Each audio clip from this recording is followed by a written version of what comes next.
ketika Indonesia juara Piala Thomas 2020 tanpa bendera merah putih. Tim bulu tangkis putra Indonesia berhasil menjuarai Piala Thomas 2020 setelah mengalahkan Cina di partai final. Pertandingan final Piala Thomas 2020 antara Indonesia dan Cina berlangsung di Ceres Arena Aarhus, Denmark pada Minggu 17 Oktober 2021 malam. Hasilnya Indonesia menang langsung 3-0 atas Cina. Namun kemenangan bersejarah ini kurang sempurna saat bendera merah putih tak bisa berkibar.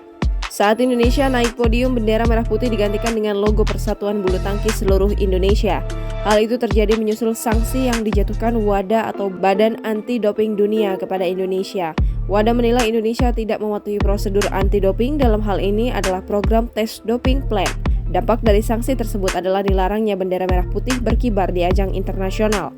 Selain itu, hukuman WADA juga membuat Indonesia tak bisa menjadi tuan rumah event olahraga. Adapun Ketua Bidang Luar Negeri PBSI Bambang Rudianto mengatakan bahwa bendera dengan logo PBSI hanya dipakai pada single event. Apabila pebulu tangkis Indonesia menjadi juara di ajang multi-event seperti SEA Games dan Asian Games, bendera Komite Olimpiade Indonesia yang akan menemani para atlet di podium.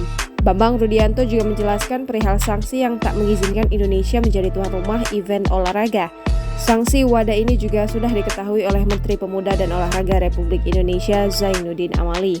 Menpora Zainuddin Amali mengungkapkan hukuman WADA tersebut muncul sebab Indonesia tidak bisa memenuhi sampel uji doping 2020 dan 2021. Hal itu disebabkan terhentinya kegiatan olahraga di Indonesia karena pandemi virus corona. Zainuddin Amali sudah mengirimkan surat klarifikasi terkait sanksi tersebut dan telah mendapatkan respon dari WADA. Zainuddin mengatakan bahwa WADA memahami kondisi olahraga di tanah air yang sempat terhenti karena pandemi virus corona.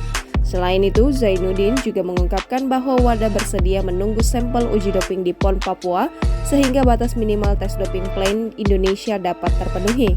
Sampel tersebut nantinya akan diawasi melalui agensi anti-doping Jepang yang sudah terakreditasi.